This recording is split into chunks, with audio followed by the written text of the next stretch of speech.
If you're looking to become a psychologist, then let this be your guide.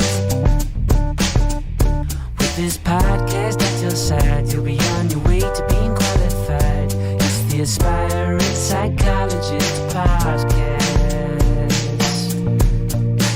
with Dr. Marianne and Trent.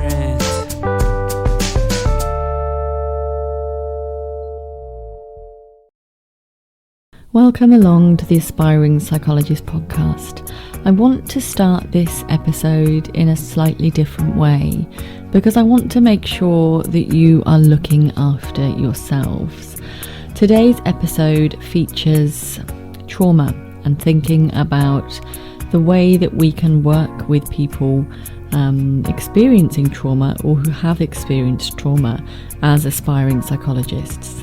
And it's okay for you to make the choice not to listen to this episode if you feel that to do so would trigger you. Perhaps you are not in the current headspace, where you have the ability to think about this stuff. And it's not to say that you will always feel that way, but if today you're feeling that actually this rubs up against some of your own stuff or some stuff that feels really painful, of course I'm going to be handling it in a compassionate way, using my qualified opinions, advice and guidance, but it's okay for you to choose to look after yourself if this does sit a little bit too closely to home.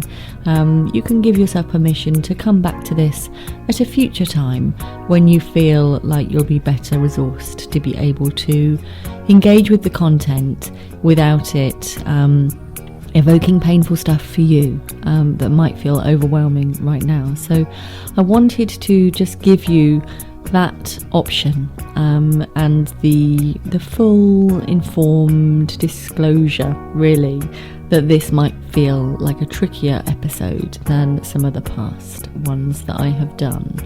I am very much looking forward to talking with you to help you think about this really useful and interesting area which we have so much value to bring. So welcome along. Like I said in the little intro, the little caveat, today we are going to be thinking about working with trauma as an aspiring psychologist. And I won't go over everything I've just said in my little disclaimer, but just to say that it will be, it will be useful stuff, but might feel gritty and raw and real, because of course it is. And you might be thinking, oh no, trauma. I've got no interest in working with trauma. Perhaps you're thinking that you're going into an area of psychology where trauma doesn't crop up as often. And to you, I would say, in my experience, trauma is everywhere, and it impacts on all areas of society. So actually, I think it's one of the most interesting and relevant topics to cover because it's so unknown about, even within mental health services. They're not all trauma informed, and it can have such a massive impact on people and their lives and the choices and decisions that they make and the things that they've experienced. So I hope you'll find it really useful, and especially if you're going into forensic psychology, it can be incredibly useful. So what we know about it's a rudimentary measure called the ACE scale, and what we know about people on the ACE scale is that depending on their score, people are more likely to experience a whole host of physical and mental health difficulties. So, for example, people who score 4 and above on the ACE scale are more likely to experience anxiety, depression. They're more likely to have things like migraines, IBS. They're more likely to be taking prescribed medication, unsubscribed medication, and to be experimenting with drugs too. They're more likely to drink more alcohol units per week than people who score 3 and below on the scale. They're more likely to have a whole host of difficulties, including some spinal disc, neck and back problems, including, I believe, some evidence that some heart conditions are more likely in people who score 4 and above. And of course, at the grand end of the scale, they're more likely to spend time in Her Majesty's prison. And so that's where the particular relevance comes in for forensic psychology, because, of course, what we're looking at is often a prison population full of traumatized people.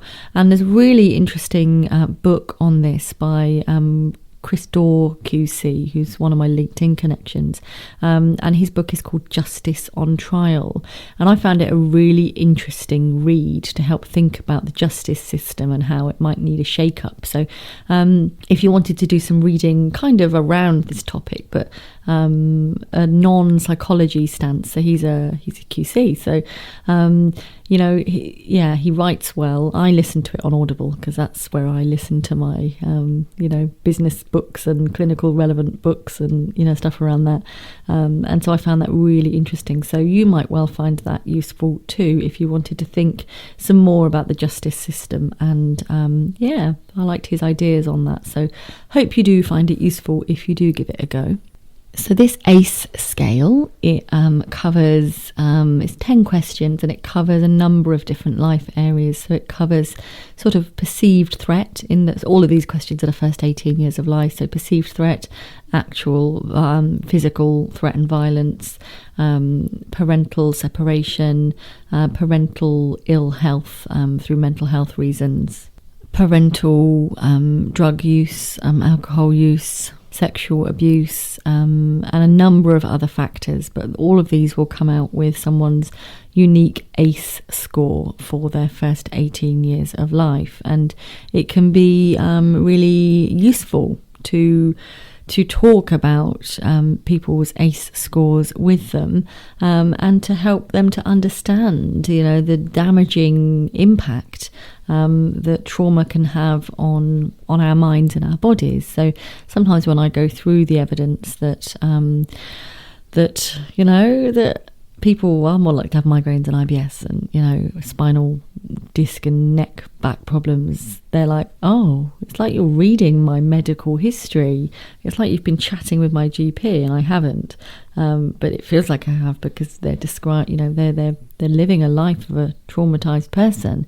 And this is what we know happens to people who've been through, prolonged trauma in their formative years. And of course, trauma does have a massive impact on people after the age of 18 as well. But what we know is that it has a particular impact in terms of developmental trauma in the way that people form their beliefs about themselves, the world, and others around them from what they experience in their first 18 years. So it's really important that we know what a traumatized person looks like and what they'll be experiencing and what they'll be thinking, because what I have found is that it doesn't actually take a super amount of adverse events to score those 4 points. So it might be that your parents separated, it might be that one of your parents had alcoholism and the other one had depression, and then it didn't maybe feel like your family were like other families, that's your 4 points. And so many people are walking around living their lives not knowing that technically they might be experiencing some symptoms of developmental trauma.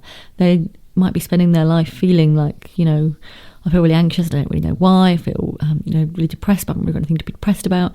And so when they come into therapy for the first time and we think about developmental trauma, it helps them join up the dots and helps make a lot of sense of that. Please don't think that scoring a high score or even maximum score on the ACE scale means that you're, a write-off and there's no chance and you're going to end up in prison, because absolutely it doesn't.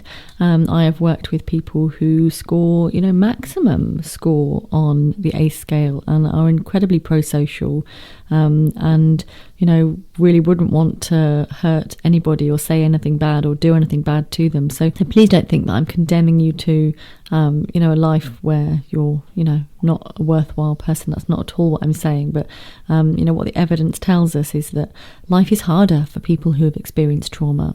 And what I've found with when we work with people who might be kind of feeling like they've got depression and anxiety, or they don't feel safe but they don't really know why, that other people might be quite invalidating of them. There's nothing wrong with you, it's all in your head. And actually, when we help people to understand trauma and understand what their experiences were, perhaps if they were all scared of their dad growing up, and if dad was violent growing up or hit mum, this has an impact on people and their lives, and it can help them to understand themselves better, and it can help them know that actually there's a reason why they feel like this, and can give them give them an approach and a technique, and it can be really validating and really enlightening and help them just recognise, the impact of what they've been through, and then to be able to make sense of where they find themselves now, and be able to make different choices for themselves, and help them to feel safe and calm and soothed, and know that they aren't at risk, imminently anymore. And we can help to just turn down that risk alert system that allows them to engage in their life in a way that they might not have done at all before. It can be a real privilege working with people in this way. Okay, we're going to just take a quick break here, and I will be back to talk with you about how we can show up for ourselves and our clients when we're working with trauma. Feel better, Academy. Feel better, Academy. It's for people with trauma, anxiety, or depression, or for people who want to help their clients. It's a lesson, it's a useful, soothing, calming, validating approach to help reduce anxiety for those who need help the most. It's an online course you can do in your own time, and a free weekly webinar session online. Feel Better Academy. Feel Better Academy.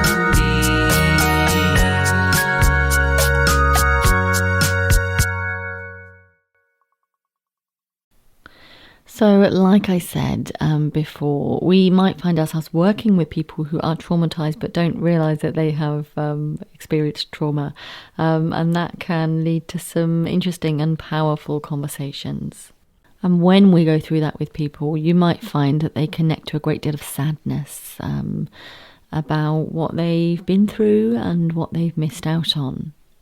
And what we know is there can be a real overlap between anger and anxiety and sadness. And so when we're going through this with people, we might find that they also feel angry. They might find that they feel like really aggrieved that this has been something they've been carrying with them so long, or that, that this has had such an impact on them and it shouldn't have done and it wasn't their fault. And we might need to help them manage that anger. And what we know, certainly from working with people in forensic populations, is that there can be a real overlap between anxiety and anger.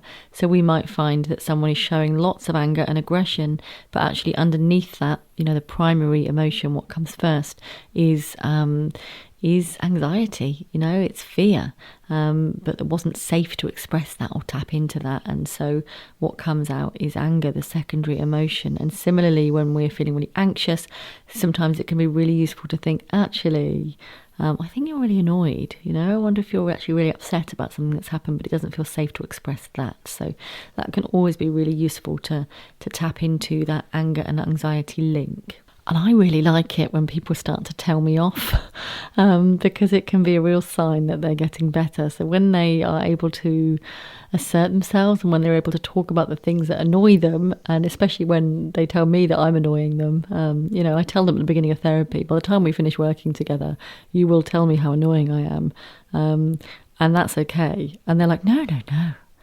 No, you're not annoying. There's nothing wrong with you. I absolutely trust everything you say. And I'd never say you're annoying. And then by the end of our work, you're like, oh, Marianne, you're so annoying. And you're like, yeah, I know. And if I do something that's not okay, they're going to have to tell me that. Whereas to begin with, they might be very acquiescent and willing, to let me say what I like, which is where we need to be really careful with our power differentials as well, to make sure that, we are being respectful when people are perhaps in a state where they're not able to stick up for themselves and advocate for themselves. But with your excellent work, I really hope that will come. And if this stuff is rubbing up against your own wounds, then you might find it helpful to check out my Feel Better Academy, which is a place where you can learn to soothe and stabilise yourself and learn to understand why trauma has impacted on you in the way it has, and help you learn skills to feel better and to show up for yourself. If you're an aspiring psychologist but you haven't experienced trauma yourself, then the Feel Better Academy is also a really useful way of learning those skills, so that you can then use them to help other people, because stabilisation work can be so key and so useful, and it's an area that aspiring psychologists are often really well placed to be able to step in and help. It might be that you are able to help think about running a stabilisation group, perhaps, or doing some sort of stabilisation resources for clients, to free up space and capacity for the qualified psychologists who might be doing, trauma processing work, perhaps. Just see how that shakes down in your service. So what we know is we're all just going through our days, with the best resources we've got at any given time. And by, upskilling ourselves with new resources, we are creating more flexibility for ourselves and more opportunities to be able to engage more fully with our life. And one of the most helpful things we can do at any time of the day really is to check in with ourselves and just take a breath. So we'll do that together. Take a breath in through your nose.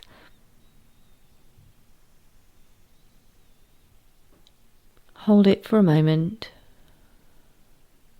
Breathe out through your mouth when you're ready. Take a breath in through your nose.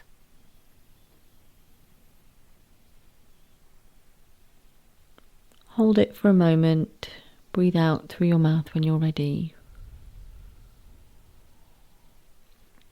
Okay, and we can do really good things just with that. It can help us to re-engage our thinking brain. But my children will start to breathe when I prompt them, and sometimes when I don't, to help them to re-engage their wise thinking brains when they might be feeling overwhelmed. And sometimes when Mummy gets cross, they're like, "Mummy, I think you need to take a breath." I hope you find that useful too. And what you'll notice is when you help regulate clients, that they will come to you in sessions and be like, "Do you realise how many people out there in the world are completely unregulated? They are like all over the shop." And you'll notice that they start to try to regulate those people. So someone I was working with was sharing an office with someone who wasn't managing very well. And, my client stepped in and said, "I think we just need to take a moment, just drop your shoulders and just take some breaths, okay?" And then was able to think with the person afterwards about how that felt different. And so, I love it when people start to teach techniques, outside of the therapy that they know has worked for them, because it's a way of getting our psychology message to be flung far and wide, so that it's not just the people we're working with. I don't think they're all setting themselves up as renegade therapists, but they are observing where people would also benefit from the sterling work that they've had. That's when I really like it, when people start coming back in and saying, "Oh, we did some of that breathing, or I did that breathing with my child and they really liked it. It really worked." And you're like, "Yeah, well done you." So the way that I work with people with trauma is to do stabilization stuff, to use compassion-focused therapy, to use the Our Tricky Brain Kit, and then, of course, to think about whether we might process any of those traumas with something like EMDR.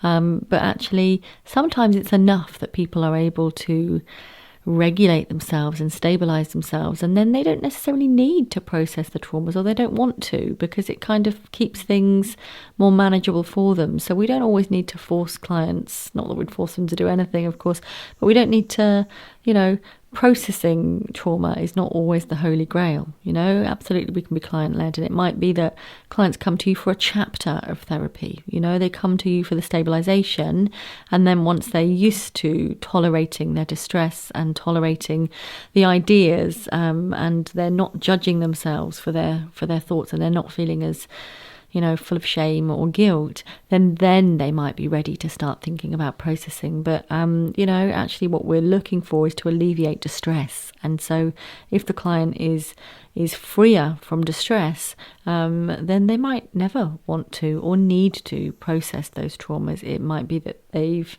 had enough or had as much as they need, certainly for now. So whatever branch of aspiring psychologist you are, I hope you found this useful.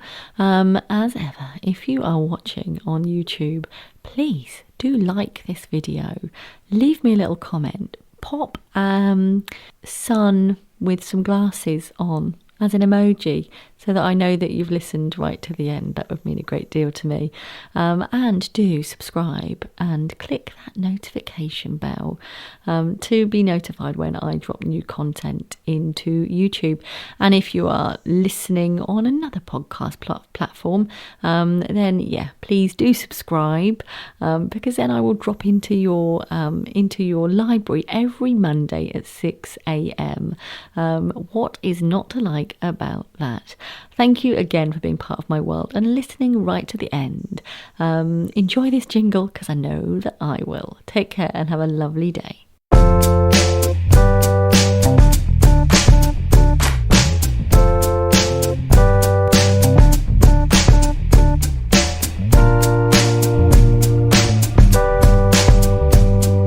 If you're looking to become a psychologist, then let this be your guide.